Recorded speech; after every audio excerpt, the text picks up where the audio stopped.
दिल्ली की रातें अपनी जीवंतता और रौनक के लिए मशहूर थी, लेकिन आज रात का माहौल कुछ अलग था। हवाओं में एक अनजानी सहरन थी, जैसे कुछ भयानक घटने वाला हो। शहर के सबसे पॉश इलाके में स्थित ब्लू डायमंड टावर की 25वीं मंजिल पर अचानक लाइट चली गई और उसके बाद एक महिला की चीख ने पूरे टावर को दहला दिया। जासूस विक्रांत मेहरा को तुरंत घटना स्थल पर बुलाया गया। विक्रांत, जो अपने तेज दिमाग और अनोखे केस सुलझाने की क्षमता के लिए प्रसिद्ध था, जब घटनास्थल पर पहुंचा तो उसे हर तरफ खौफ और सवालों से भरे चेहरे नजर आए। घटनास्थल पर जांच करते हुए विक्रांत को पता चला कि चीखने वाली महिला ब्लू डायमंड टावर के एक नामी बिजनेसमैन की पत्नी थी, जिसका नाम निशा कपूर था। निशा का पति आर्यन कपूर रात के समय अपने ऑफिस में था और उसी दौरान निशा को किसी ने जान से मारने की धमकी दी थी। लेकिन जब विक्रांत ने निशा से पूछा कि उसने धमकी देने वाले को देखा, तो निशा का जवाब और भी रहस्यमय था। वह कोई इंसान नहीं था, वह अंधेरे से आया था। जांच के दौरान विक्रांत को टावर की सीसीटीवी फुटेज में भी कुछ खास नहीं मिला। कोई अजनबी अंदर आता हुआ दिखाई नहीं दिया। लेकिन फिर भी निशा की आंखों में डर और उसकी आवाज में सच्चाई थी। विक्रांत ने धीरे धीरे टावर के रहस्यों को खंगालना शुरू किया और उसे पता चला कि यह पहली बार नहीं था जब इस टावर में कुछ असामान्य हुआ हो। पिछले 6 महीनों में यहाँ से 3 लोग गायब हो चुके थे और हर बार गायब होने से पहले वे किसी अजीब आवाज का जिक्र कर रहे थे, जो सिर्फ रात के अंधेरे में सुनाई देती थी। विक्रांत को यह मामला साधारण नहीं लगा। टावर के रहस्यमय इतिहास और निशा की गवाही ने विक्रांत को इस निष्कर्ष पर पहुंचाया कि यहाँ कुछ ऐसा था जो अब तक छुपा हुआ था। लेकिन क्या? अगले कुछ दिनों में विक्रांत ने कई बार टावर का दौरा किया और धीरे धीरे टावर के कुछ पुराने निवासियों से भी बातचीत की।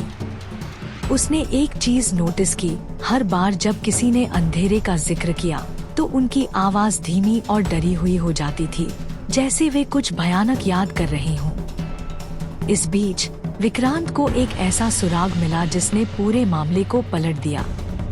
उसे टावर के पुराने आर्किटेक्ट का नाम पता चला, रवि गुप्ता। रवि गुप्ता ने यह टावर 10 साल पहले डिजाइन किया था, लेकिन टावर के बनने के बाद ही उसने अपनी नौकरी छोड़ दी थी और वह कहीं गायब हो गया था। अब सवाल यह था, रवि गुप्ता कहाँ था? क्या वह इस रहस्य का हिस्सा था या फिर यह महज एक संयोग था? विक्रांत को अब इस केस का हर पहलू छानना था। टावर का इतिहास, गायब हुए लोग और सबसे महत्वपूर्ण वह अंधेरा, जिसे हर कोई महसूस कर रहा था लेकिन देख नहीं पा रहा था। क्या विक्रांत इस रहस्यमय टावर की गुत्थी सुलझा पाएगा या फिर वह भी इस अंधेरे का शिकार हो जाएगा? अंधकार का आगमन।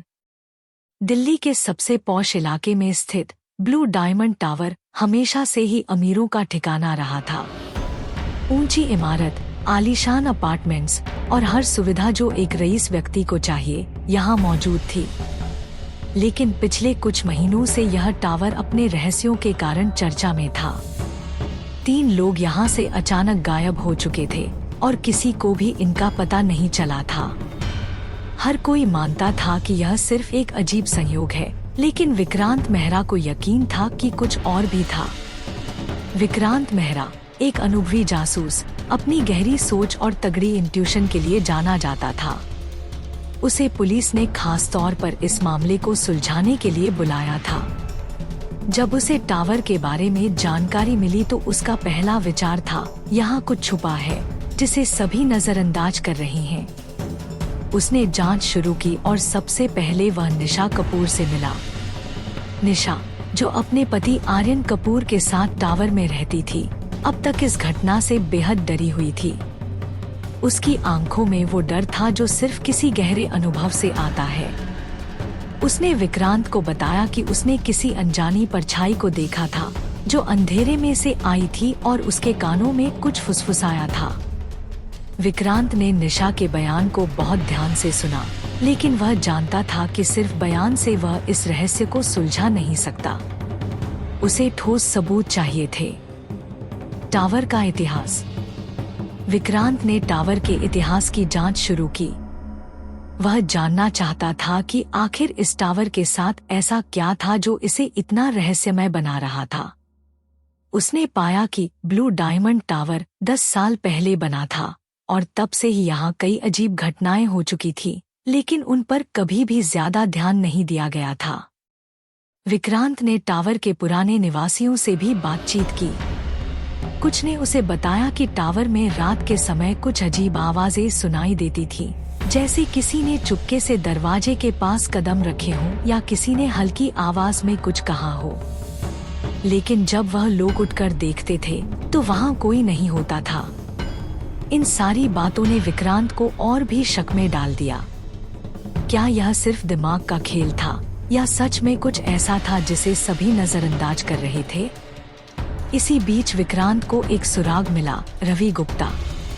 रवि गुप्ता वही आर्किटेक्ट था जिसने इस टावर को डिजाइन किया था, लेकिन टावर बनने के बाद वह अचानक गायब हो गया था। किसी को नहीं पता था कि वह कहाँ गया था और क्यों। रवि गुप्ता का राज। विक्रांत ने रवि गुप्ता की खोज शुरू की। कई पुराने रिकॉर्ड्स को खंगालने के बाद उसे पता चला कि रवि गुप्ता दिल्ली से दूर किसी छोटे से गांव में रह रहा था। वह वहां एक साधारण जीवन बिता रहा था, जैसे उसने अपने पुराने जीवन से पूरी तरह से मुंह मोड़ लिया हो। विक्रांत ने तुरंत गांव का रुख किया और वहां पहुंचकर रवि गुप्ता से मुलाकात की। पहले तो रवि ने कुछ भी बताने से इनकार कर दिया, लेकिन जब विक्रांत ने उसे टावर में हो रही घटनाओं के बारे में बताया तो उसकी आंखों में एक अजीब सा डर उभर आया। आखिरकार उसने सच उगल दिया। रवि गुप्ता ने बताया कि जब वह टावर डिजाइन कर रहा था तब एक दिन उसे एक अजीब सपना आया था। उस सपने में उसने एक पुरानी इमारत देखी थी जिसके अंदर कुछ रहस्यमयी शक्तियां बंद थीं। लेकिन वह इसे सिर्फ एक सपना मानकर नजरअंदाज कर दिया था। टावर बनने के बाद उसने महसूस किया कि उस सपने में दिखी इमारत और टावर में काफी समानताएं थी। वह जितना इस बारे में सोचता उतना ही वह डरता। अंततः उसने अपनी नौकरी छोड़ दी और दिल्ली से दूर भाग गया। सच का सामना। रवि की कहानी ने विक्रांत को और भी चौंका दिया। क्या सच में इस टावर के अंदर कुछ ऐसी शक्ति थी जो लोगों को गायब कर रही थी? विक्रांत ने ठान लिया कि वह इस रहस्य को सुलझा कर रहेगा। वह वापस दिल्ली आया और टावर के अंदर गहराई से जांच शुरू की। धीरे धीरे उसने पाया कि टावर के कुछ हिस्से ऐसे थे जो आम नजरों से छुपे हुए थे। वह एक गुप्त बेसमेंट तक पहुंचा, जहां उसे एक पुराना दरवाजा मिला। उस दरवाजे के पीछे एक बड़ा कमरा था जो किसी पुराने युग की तरह दिख रहा था। वहां कुछ प्राचीन चिन्ह थे जो शायद किसी गहरे रहस्य की ओर इशारा कर रहे थे। विक्रांत ने इस जगह की और भी जांच की और पाया कि यहाँ कुछ अनजान ताकतें थी जो अंधेरे में छुपी थी और उन लोगों को शिकार बना रही थी जो इस जगह के रहस्य को जानने की कोशिश कर रहे थे। आखिरी सच्चाई। विक्रांत ने आखिरकार उन रहस्यमयी ताकतों का सामना किया। वह जान गया कि यह टावर सिर्फ एक इमारत नहीं थी, बल्कि एक पुरानी शक्ति का केंद्र थी जो अब जाग चुकी थी। विक्रांत ने समझा कि इस टावर का निर्माण ऐसे स्थान पर किया गया था जहां प्राचीन समय में कुछ अनुष्ठान किए गए थे। वह पुरानी शक्ति अब जाग चुकी थी और टावर में रह रहे लोगों को अपनी चपेट में ले रही थी। विक्रांत ने बड़ी सावधानी से उन रहस्यमयी शक्तियों को शांत किया और आखिरकार उस दरवाजे को हमेशा के लिए सील कर दिया ताकि वह शक्ति फिर कभी जाग न सके। यह कहानी सिर्फ एक जासूसी केस की नहीं थी, बल्कि एक ऐसे रहस्य की थी जिसे जानने के लिए दिल और दिमाग दोनों की जरूरत थी। विक्रांत ने एक बार फिर साबित कर दिया कि वह सिर्फ एक जासूस नहीं, बल्कि एक सच्चा खोजी है जो किसी भी रहस्य को सुलझाने की काबिलियत रखता है।